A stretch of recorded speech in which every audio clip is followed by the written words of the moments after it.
ওরা তো কমসে কম আমলটা করবেন। কি আমল? এখন বাসর ঘর হইলো, হুড়মুড়িয়ে চলে গেল পালঙ্গে, আর যে বিবির সাথে গল্প সল্প শুরু হয়ে গেল। না রে বন্ধু না, নবী বলেছেন তোমার বিবি তোমার জন্য ঘরে বসে থাকবে, আর তোমার বিবির পাঞ্জরে যখন তুমি যাবে সালাম দিয়ে যাবে। তোমার বিবির পাঞ্জরে তুমি বসে যাও, আর বসে যাওয়ার পর তোমার বিবির মাথার উপরে যে চুল রয়েছে, চুল 3টা 4টা চুল তুমি ধরে নাও, আর চুল কটা ধরে থাকো, আর এই দোয়াটা পড়ো, আল্লাহুম্মা ইন্নী আসআলুকা খায়রাহা ওয়া খায়রা মা জাবালতা আলাইহি ওয়া আউযু বিকা মিন শাররিহা ওয়া শাররি মা জাবালতা আলাইহি। এই দোয়াটা পড়তে হবে। এই যুবক নওজওয়ান, যারা সময় কেটে গেছে, কমসে কম যারা বিয়ে করেননি দোয়াটা শিখে নেবেন। কি দোয়া? আল্লাহুম্মা ইন্নী, বিবির কিন্তু এই মাথার চুলগুলা ধরবেন, মাথার এই কাপড়টা একটু উঠিয়ে দিবেন, আর সুন্দর করে চুল 3টে 4টে চুল ধরে নেবেন, আর দোয়াটা পড়বেন, আল্লাহুম্মা ইন্নী আসআলুকা খায়রাহা ওয়া খায়রা মা জাবালতা আলাইহি ওয়া আউযু বিকা মিন শাররিহা ওয়া শাররি মা জাবালতা আলাইহি। ওরে বন্ধু, নতুন বিবিকে নিয়ে হযরত হানজালা বাড়িতে গল্প সল্প করছেন, বিবির কাছে আরাম করছেন, রাত কেটে যায়। একজন সাহাবী এলান করছেন, কে তোমরা বাড়িতে আছো গো? আমার নবী জিহাদের ময়দানে বেহুশ হয়ে পড়ে আছেন, আমার নবীকে আঘাত হয়েছে, কষ্ট হয়েছে, আমার নবী রক্তে রক্তিত হয়েছে, তাড়াতাড়ি করে বাড়ি ছেড়ে তোমরা জিহাদের ময়দানে চলে যাও। একজন সাহাবী যার নাম হলো হযরত হানজালা রাদিয়াল্লাহু তাআলা আনহু, নতুন বউ, প্রথম বাসর ঘর ছেড়ে যেতে মন হবে ভাই, যেতে হবে না, মন হবে না কো। নতুন বিয়ে করে 2 দিন 4 দিন পরে বিদেশে যেতে মন হবে না কো, খালি বিবির দিকে মন টানা থাকবে। এমনই আল্লাহ তাআলা একটা স্বামী স্ত্রীর মহব্বত ভালোবাসা দিয়েছে। কিন্তু নবীর কথা যখন শুনলেন, আমার নবী বেহুশ, বিছানা থেকে উঠে গেলেন, ধড়ফড় করে উঠে গেলেন, আর যেমনই উঠে যাওয়া কোনাতে ছিল তলোয়ার হাতে নিয়ে নিলেন। এবার আপনি বলেন, ওর স্ত্রীটা ডরাবে কি ডরাবে না? স্ত্রী মনে মনে কইছে, আল্লাহ রে, কি আমি ভুল করে দিলাম, আমার স্বামী হাতে তলোয়ার নিয়ে নিয়েছি, আজকে আমাদের রাত, প্রথম রাত, আজকে আমার বাসর রাত, আর আমার স্বামী তলোয়ার নিয়েছে, ব্যাপারটা কি? আবার পরে দেখছেন লোহার জেরা, আজকে আপনি একটা পীড়ন গাইতে আছেন, কেন পীড়ন গাইতে আছেন? যেন শরীরটা ঢাকা থাকে, এই মতো লোহার জেরা আছে। যদি আপনার বিশ্বাস না হয় মোবাইলে দেখবেন লোহার জেরা কাকে বলা হয়, দেখতে পেয়ে যাবেন। লোহার পীড়ন আছে, লোহার জেরা আছে, কোটের মতন আছে, ওইটা যখন আপনি পিন্দে নেবেন, দুশমন যদি আপনাকে তলোয়ার মারতে চায়, আপনার গায়ে কিন্তু তলোয়ার লাগবে না, দুশমনরা যদি আপনাকে তীর মারে, ওই তীর কিন্তু আপনার গায়ে লাগবে না।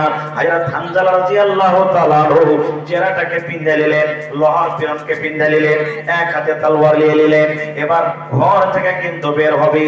এবার বিবি বলছেন, স্বামী গো, কোথায় আপনি যাবেন? বলছে, বিবি রে, নবীর এলান হয়েছে রে বিবি, জিহাদের ময়দানে যেতে হবে। ভালোবাসা বিবি বলছেন, স্বামী গো, আপনি হলেন আমার স্বামী, আমি মদিনার মধ্যে একজন মেয়ে, সুন্দরী নারী, সুন্দরী মেয়ে ছেলে, আজকে আমাদের প্রথম বাসর ঘর, প্রথম রাত, আর আমাকে আপনি ছেড়ে চলে যাবেন, আমি কিছুই বুঝতে পারি না। বলছে, বিবি রে, নবীর ডাক হয়েছে রে বিবি, আমি আর বাড়িতে থাকতে পারবো না। আয় আমার ভালোবাসা বিবি, 2 ঘন্টা 3 ঘন্টা 4 ঘন্টা তোমার কাছে আমি রাতটা কাটালাম রে বিবি, আমি যদি স্বামী হিসাবে তোমার কোনো হক আদায় করতে না পারি, যদি আমার স্বামী হিসাবে আমার দ্বারাতে কোনো যদি ভুল হয়ে থাকে, আল্লাহর হস্তে তুমি দয়া করে আমাকে মাফ করে দাও, মাফ করে দাও আমাকে তুমি। যেমন কথাটা বলা, ভালোবাসা স্ত্রী বলছেন, স্বামী গো, আপনি চলে যাবেন জিহাদের ময়দানে, আপনাকে আর মানা করবো না, একটুখানি আপনি আর অপেক্ষা করেন, একটুখানি আপনি আমাকে আর সময় দেন, আপনি একটুখানি দাঁড়িয়ে যান, একটু আর ভালো মন্দ কথা আপনার সাথে বলে দিই। আপনি এখন আমাকে ভালোভাবে দেখেননি, আপনার সাথে জি ভরে এখন আমার গল্প হয়নি, একটুখানি আর আপনি রুকে যান, কারণ জিহাদের ময়দানে আপনি আর আমার মুখ দেখতে পাবেন কি পাবেন না, আমি আপনাকে আর দেখতে পাবো কি পাবো না। না। এবার হানজালা বলছেন, এই যুবক শুনেন। হানজালা বলছেন, বিবি রে আমি লেট করবো না রে বিবি, তাড়াতাড়ি করে আমি জিহাদের ময়দানে চলে যাব, কারণ আল্লাহ রাব্বুল আমিনের নবীর ডাক হয়েছে। বিবি রে তোমার সাথে আমি রাতটা কাটালাম, আল্লাহ যদি আমাকে বাঁচিয়ে রাখি, আমি লড়াই করতে গেলাম, গাজী হয়ে যদি আমি ঘুরে আসি, লড়াই যদি জিততে পারি, লড়াই জিতে যদি বাড়ি আসতে পারি, আসার পর তোমার সাথে আমি গল্প করব। এইবারে ভালোবাসা ভেবে বলছেন, স্বামী গো আপনি জিহাদের ময়দানে যাবেন, চলে যান, আপনাকে আর বাধা দিব না, কিন্তু আপনি যে রাতটা আমার কাছে থাকলেন, আপনি আমার সাথে সহবাস করেছেন, আপনি আমার সাথে হামবিস্তারি করেছেন, আপনার শরীরটা নাপাক হয়েছে, আপনার উপরে গোসল ফরজ হয়েছে, আপনি দয়া করে ফরজ গোসলটা আদায় করার পর আপনি চলে যান। স্বামী যান, একটু দয়া করে আপনি গোসলটা করলেন, আপনার উপরে যে গোসল ফরজ হয়ে গেছে।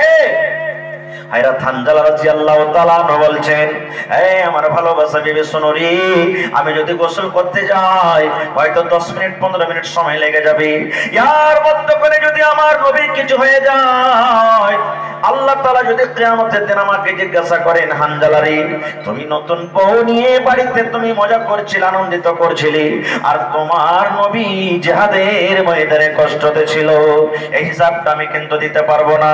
ওরে আল্লাহ, কেন এই মাল আমার কাছে যা আছে আল্লাহর, আল্লাহ যে আমাকে জান খা দিয়েছে আল্লাহর, এটা আল্লাহর দেওয়ার জান, আমি চললাম বিবিরে, আল্লাহ যদি আমাকে বাঁচিয়ে রাখে, লড়াই করে যদি বাড়ি ঘুরতে পারি, বাড়ি আসার পর আমি ফরজ গোসল করব, আমি চললাম আমি জিহাদের ময়দানে চললাম। এবার চলে গেলেন লড়াইয়ের ময়দানে।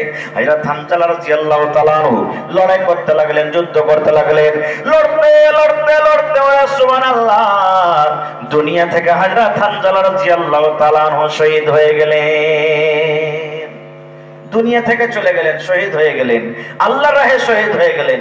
মদিনাতে খবর হলো অমুকের বাপ মারা গেছে, অমুকের ভাই মারা গেছে, অমুকের বেটা মারা গেছে, অমুকের দাদু মারা গেছে, অমুকের চাচা মারা গেছে, এরকম খবর হলো। এই খবর হইতে হতে এটাও খবর হলো, ওই মহিলাকে এসে বলা হলো তোমার স্বামী হানজালা উনিও শহীদ হয়ে গেছে। ভালোবাসা বিবি এইবারে দৌড়াতে দৌড়াতে দৌড়াতে জিহাদের ময়দানে চলে গেলেন।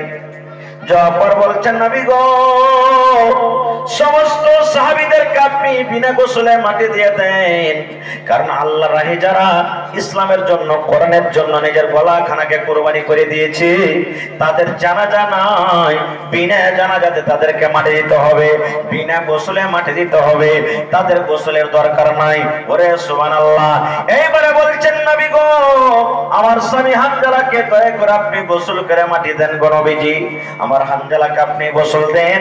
কেন গোসল দেন? আজকে আমাদের প্রথম রাত ছিল, আজকে আমাদের বাসর ঘর ছিল, আজকে আমরা স্বামী স্ত্রী একই সাথে রাত কাটালছি, আমার সাথে থাকার পর তার শরীরটা নাপাক হয়েছে, কিন্তু আপনার ডাক আসার কারণে গোসল করারও সময় পাইনি, জিহাদের ময়দানে দৌড়িয়ে চলে এসেছি। নবী গো আমি শুনেছি আমার স্বামী শহীদ হয়ে গেছেন, দয়া করে তাকে ফরজ গোসলটা করার পর আপনি তাকে দফন করে দেন। দয়ার নবী বললেন, সাহাবীরি দেখো তো হানজালার লাশটা কোথায় আছে, আমার সামনে হানজালার লাশটা নিয়ে এসো। সাহাবায়ে কেরাম ওই জিহাদের ময়দানে লাশটাকে খোঁজাখুঁজি করতে লাগলেন, কোথায় আছে রে হানজালার লাশ? খুঁজতে খুঁজতে যারা সামনে দিকে গেলেন, আয়েশা বলছেন, ইয়া রাসূলুল্লাহ লাশ খুঁজে কিন্তু পাওয়া গেল না। আবার যারা পিছন দিকে গেছিল তারাও আস্তে আস্তে বলছেন, ইয়া রাসূলুল্লাহ হানজালার লাশ আমরা খুঁজে পেলাম না। আবার যারা ডান দিকে গেছিলেন, বাম দিকে গেছিলেন, তারাও আস্তে আস্তে বললেন, ইয়া রাসূলুল্লাহ হানজালার লাশ আমরা খুঁজে পেলাম না। আল্লাহ রাসূল বললেন, ও আমার সাহাবীরা, তাইলে হানজালার লাশ কোথায় গেল? দুশমনরা কি তার লাশটা নিয়ে চলে গেল নাকি? লাশের সাথে বেইজ্জতি করার জন্য, বেহুরমাতি করার জন্য ওই লাশটাকে তারা নিয়ে চলে গেল নাকি? এই করতে করতে বলে সুবহানাল্লাহ। এই ভাই মুসলমান, দয়ার নবী দেখছেন পাহাড়ের উপরে একটা পাথরের উপরে পাহাড় আছে, আর পাহাড় আছে, পাহাড়ের উপরে একটা পাথর আছে, আর ওই পাথরের উপরে হযরত হানজালা রাদিয়াল্লাহু তাআলা আনহুকে শুইয়ে দেওয়া হয়েছে। এবং আপনারা জানেন মানুষ যখন গোসল করে শরীর দিয়ে ঝরঝর ঝরঝর ঝরঝর করে পানি ঝরে, এই মতো হযরত হানজালার লাশ এই যে পাথরের উপরে পড়ে আছে, ওই তার শরীর দিয়ে ঝরঝর ঝরঝর ঝরঝর করে পানি ঝরছে, শরীর দিয়ে ঝরঝর ঝরঝর করে পানি ঝরছে। সাহাবায়ে কেরাম বলছেন, ইয়া রাসূলুল্লাহ, আমরা কিছু করতে পারলাম না, আল্লাহর নবী আমরা কিছু বলতে পারলাম না গো নবী, আমাদের মধ্যে কেউ হানজালাকে গোসল দেয়নি, ওখানে কোন লোকজনকে দেখা গেল না, তবে হানজালার শরীর দিয়ে কেন পানি টপ টপ করে পানি ঝরে, হানজালার গা দিয়ে কেন পানি ঝরে, কে হানজালাকে গোসল করালো, একটু দয়া করে বলেন। আল্লাহর রাসূল বললেন, হে আমার সাহাবীরা শুনো রে, তোমরা জানো না হানজালাকে আল্লাহ রাব্বুল আলামিন এত ভালোবেসেছেন। হানজালার আজকে নতুন বছর ঘর ছিল রে, নতুন বউ নিয়ে বাড়িতে ছিল, কিন্তু আল্লাহ রাব্বুল আলামিনের নামের ডাকে আজকে জিহাদের ময়দানে লড়াই করতে করতে গলাকে কাটিয়ে দিয়েছে। আজকে আল্লাহ রাব্বুল আলামিন ওই হানজালাকে এত পছন্দ করেছেন, এত ভালোবেসেছেন, আল্লাহ রাব্বুল আলামিন ফেরেশতাকে ডাক দিলেন, ও আমার ফেরেশতা, তোমরা তাড়াতাড়ি করে যাও আর আমার হানজালাকে তোমরা গোসল দিয়ে দাও। এই আমার সাহাবীরা সররে, এই যে তোমরা দেখো হানজালার গায়ে পানি ঝরে, টপ টপ টপ করে পানি ঝরে, এটা মানুষে গোসল দেয়নি রে, আল্লাহর আদেশে হযরত হানজালাকে আল্লাহর ফেরেশতারা গোসল দেওয়ালছেন। নারে তাকবীর, সুবহানাল্লাহ। এই ভাই, এই দেখেন কেমন জানের কুরবানি, কেমন জানের কুরবানি। আল্লাহুস সামাদ, আল্লাহুস সামাদ। আল্লাহর নবী মুহাম্মদ সাল্লাল্লাহু আলাইহি সাল্লাম মালের কুরবানি কেমন করে সাহাবায়ে কেরাম দিয়েছেন দেখেন। নবীজি একদিন বললেন সাহাবীদেরকে, তোমরা দান করো, এই আমার সাহাবীরা তোমরা দান করো। বাড়ি চলে গেলেন, দানে পাল্লা পাল্লি শুরু করে দিলেন, যেমন আজকে আমরা পাল্লা পাল্লি করছি। ও স্প্লেন্ডার প্রো কিনেছে, আমি গ্ল্যামার কিনবো, ও গ্ল্যামার কিনেছে তো আমি আপাচি কিনবো, ও আপাচি কিনেছে তো আমি 4 চাকা কিংবা বুলেট কিনবো। পাল্লা পাল্লি করে কি করি না? সাহাবায়ে কেরাম দানে পাল্লা পাল্লি করেছেন। কেমন পাল্লা পাল্লি জানেন? হযরত ওমর রাদিয়াল্লাহু তাআলা আনহু বলছেন, আবু বকরকে দান করে জিততে পারিনি কোনদিন, আজ নবীর এলান হয়েছে দান করতে হবে, আবু বকরকে দান করে জিতবো, আজ জিতবো আবু বকরকে দান করে, কোনদিন দান করে জিততে পারিনি। বাড়ি চলে গেলেন কে? সাহাবায়ে কেরাম নিজের বাড়ি চলে গেলেন। হযরত ওমর রাদিয়াল্লাহু তাআলা আনহু খাতা কলম নিয়ে বসলেন, খাতা কলমে হিসাব করে দেখলেন ওর যতটি মাল ছিল দুভাগে ভাগ করলেন। এক ভাগ মাল আল্লাহ রাসূলের সামনে হাজির করে দিলেন, আর এক ভাগ মাল নিজের ছেলে মেয়ের জন্য বাড়িতে রাখলেন। মনে কি আশা? আবু বকরকে দান করে জিতবো। আব্দুর রহমান বিন আওফ বাড়ি চলে গেলেন, 1000 কিলো খাজুর দান করলেন। সুবহানাল্লাহ, কত খাজুর? 1000 কিলো খাজুর দান করে দিলেন। এবারে হযরত আবু বকর বাড়ি চলে গেলেন। বাড়ি যাওয়ার পর বিবিকে বলছেন, বিবি রে, নবীর এলান হয়েছে দান করতে হবে রে বিবি, বাড়িতে কিছু আছে কিনা বলো তো। ভালোবাসা বিবি বলছেন, স্বামী গো, বাড়িতে 1.5 কিলো চাও কিংবা চাউল আটা আছে, তাছাড়া বাড়িতে আর কিছু নাই। 2.5 কিলো মাত্র চাও কিংবা চাউলের আটা আছে, তাছাড়া আর কিছু নাই বাড়িতে। হযরত আবু বকর রাদিয়াল্লাহু তাআলা বিবিকে বলছেন, এক কাজ করো, দাও, কোটাই দাও। লিয়ে নিলেন, বড় সাহাবী, মান সম্মানে বড়, 2.5 কিলো চাও নিয়ে যাবে, কত লজ্জার কথা। তখন সুন্দর করে বুকে চেপে একটা চাদর দিয়ে ঠেকের করে নিয়ে গিয়ে ঢেরিতে লক করে ঢেলে দিলেন, যাতে কেউ জানতে না পারে যে কতটি দিয়েছে না দিয়েছে। নবীজি হাজিরে শুরু করে দিলেন, আব্দুর রহমান তুমি কি দিয়েছো? বলছেন, ইয়া রাসূলুল্লাহ আমি খাজুর দিয়েছি। হে উসমান তুমি কি দিয়েছো? বলছেন, নবী গো 200 মোট 700 ঘোড়া, 29.5 কিলো চাঁদি, 5.5 কিলো আমি সোনা দান করে দিয়েছি। নবী বললেন, উমর তুমি কি দিয়েছো? বললেন, ইয়া রাসূলুল্লাহ মালকে আমি 2 ভাগ করেছি, 2 ভাগ করে 1 ভাগ আমার ছেলে মেয়ের জন্য বাড়িতে রেখেছি, আর 1 ভাগ মাল আমি আপনার সামনে হাজির করে দিয়েছি। এবারে নবীজি হযরত আবু বকরকে বললেন, আবু বকর তুমি কি দিয়েছো রে বাবা, একটু দয়া করে বলো তো। হযরত আবু বকরের জবাব দেখেন, দুনিয়ার কোন এমন মায়ের বেটা জন্মেনি যে আবু বকরের মতন তারা কিন্তু জবাব দিতে পারবে। হযরত আবু বকর রাদিয়াল্লাহু তাআলা আনহু বললেন, আল্লাহর নবী গো, আমি আপনার শ্বশুর আবু বকর, আমি আপনার বন্ধু আবু বকর, আমার বাড়িতে আল্লাহ এবং আল্লাহর নবীকে রেখে যা ছিল সব আপনার সামনে হাজির করে দিয়েছি। আমার বাড়িতে শুধু আল্লাহ এবং আল্লাহ রাসূলকে রেখেছি, এবং আল্লাহ এবং আল্লাহ রাসূলকে রেখে যা ছিল সব আপনার সামনে হাজির করে দিয়েছি। নারে তাকবীর, সুবহানাল্লাহ। এই ভাই মুসলমান, দেখেন মালের কুরবানি কাকে বলে। মাল কি জিনিস?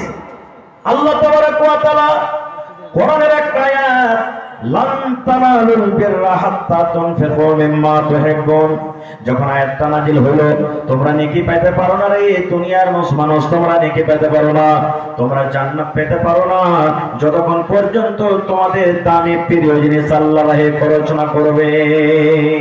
আরে দুনিয়ার মানুষ, তোমরা জান্নাত পেতে পারো না ততক্ষণ পর্যন্ত যতক্ষণ তোমরা নিজের প্রিয় মাল আল্লাহর রাহে খরচ না করবে। আয়াতটা যেমনই শুনলেন, একজন সাহাবী আবু তালহা রাদিয়াল্লাহু তাআলা আনহু দৌড়াতে দৌড়াতে আল্লাহর নবীর কাছে চলে গেলেন। যাওয়ার পর বলছেন, ইয়া রাসূলুল্লাহ, আল্লাহ তাআলা কি কোরআনের আয়াতটা নাযিল করেছেন যে তোমরা ততক্ষণ পর্যন্ত জান্নাত যেতে পারো না যতক্ষণ পর্যন্ত তোমরা আল্লাহর রাহে প্রিয় জিনিস খরচ না করবে? নবীজি বললেন, জি। এবার হযরত আবু তালহা রাদিয়াল্লাহু তাআলা আনহু বললেন, আল্লাহ নবী গো, আমার কয়েকটা বাগান আছে গো নবীজি, ওই বাগানের মধ্যে একটা আমার ভালোবাসা বাগান আছে, প্রিয় বাগান বাইরহা। ওই বাগানটা বড়, ওই খাজুর গালা খুব ভালো মিষ্টি মিষ্টি খাজুর, ওই বাগানের মধ্যে একটা পানির কুয়া আছে, ইন্দারা আছে। আল্লাহ নবী গো, আমি আবু তালহা ওই বাইরহা বাগান এবং ওই যে কুয়া আছে, সমস্ত জিনিস আল্লাহর রাহে আমি দান করে দিলাম, খরচ করে দিলাম, আপনাকে দিয়ে দিলাম, আপনার যেখানে ইচ্ছা আপনি লাগিয়ে দিতে পারেন। সুবহানাল্লাহ।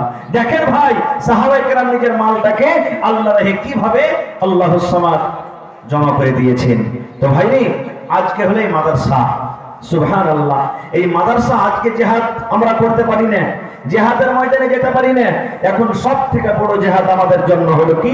এই মাদ্রাসা। মাদ্রাসার পরে কত মানুষের বদ নিগাহ, বদ নজর চলে এসেছে যে মাদ্রাসাকে বন্ধ করে দাও, মাদ্রাসাকে থাকতে দিতে হবে না, মাদ্রাসা বন্ধ হতে গেলে মুসলমান ইয়াতীম হয়ে যাবে, মাদ্রাসা বন্ধ হতে গেলে মুসলমান শরীর থেকে কানা হয়ে যাবে, মাদ্রাসা বন্ধ হতে গেলে মুসলমান নবী বুঝবে না, আল্লাহ বুঝবে না, কোরআন বুঝবে না, দ্বীন বুঝবে না, কবর বুঝবে না, জান্নাত বুঝবে না, জাহান্নাম বুঝবে না। এই জন্য মাদ্রাসার পিছনে মানুষরা লেগে আছে। ভাইরে, আজকে হলেন মাদ্রাসার সরকার আপনারা, এই মাদ্রাসাতে সরকারি কোনো সহযোগিতা আসে না, সরকার হলেন আপনারা, আপনাদেরকে মাদ্রাসা যেতে হবে। আমি এর আগে কয়েক বছর এই মাদ্রাসাতে এসেছি, আল্লাহর রহমতে, আল্লাহর দয়াতে এলাকার মানুষ এই মাদ্রাসার প্রতি মহব্বত ভালোবাসা দেখিয়েছেন, মন দিয়ে ওয়াজও শুনেছেন, দানও করেছেন। আজকে আমি সেই মহব্বত ভালোবাসাটা আরেকবার এই বছরে দেখতে চাই যে ভাই একটুখানি আপনারা আল্লাহর রাস্তে এই কোরআনের জন্য, এই মাদ্রাসার জন্য একটু ভালোবাসাটা দেখান। দেখি কোন আল্লাহর বান্দা আছেন আজকে ৫,০০০ টাকা আমার হাতে একটা লোক দিতে পারবেন, একটা লোককে দেখি ১০,০০০ টাকা দিতে পারবেন। দেখি কোন আল্লাহর বান্দা আছেন ৩০ পারা কোরআন, বেশি আপনাদের কাছে চাইনি, কোরআনের দাম আল্লাহ ছাড়া কেউ দিতে পারবে না গো। মানুষের ক্ষমতা নেই যে একটা কোরআনের জাবার জেরের দাম দিতে পারবে, তবে কোরআনের মান সম্মানকে রেখে, কোরআনের ইজ্জত ইহতিরাম করে দেখি ৩০টা লোক কেমন আছেন, কোন আল্লাহর বান্দা আছেন ১,০০০, ২,০০০, কেউ ১ পারা দিবেন তো ১,০০০, কেউ ২ পারা দিবেন তো ২,০০০। আর যদি কেউ বলেন যে আমি ১ পারা পারবো না, ৮ পারার দাম দেবো তো ৫০০ টাকা, একটু আল্লাহর রাস্তায় দেখি আসেন তো ভাই। এবং কমিটির লোককে বলবো, মা খালারকে পেন্ডালে যাদেরকে জিম্মেদারি দিয়েছে চাদর দিয়ে আপনারা পেঠিয়ে দেন। মাদ্রাসার কমিটির লোক যারা আছেন, মা খালাদের পেন্ডালে যাদেরকে দায়িত্ব দেওয়া হয়েছে যে চাঁদা করতে হবে, তারা ঘোরা করে ওরাকে মহিলা পেন্ডালে চাদর দিয়ে পেঠিয়ে দেন। এবং মায়েরাকে বলবো, আপনাদের পেন্ডালে চাদর নিয়ে যাচ্ছে, মন দিয়ে দিয়ে আপনারা চাদরে দান করবেন। গত রাত্রে সুবহানাল্লাহ একটা জালসা করলাম রাকসিটোলা মেনঝিলিতে, আল্লাহুস সামাদ। ছাগল চাইলাম, 2টা ছাগল পাওয়া গেছে। বললাম কোন আল্লাহর বান্দা নেই যে একটা গরু গলা দান করবে? একটা লোক এসে গরুও দান করে দিলেন, সুবহানাল্লাহ। আজকে দেখি এই এলাকাতে কোন আমার মা, খালা, দাদি, নানি, ভাই এমন আছেন মাদ্রাসার জন্য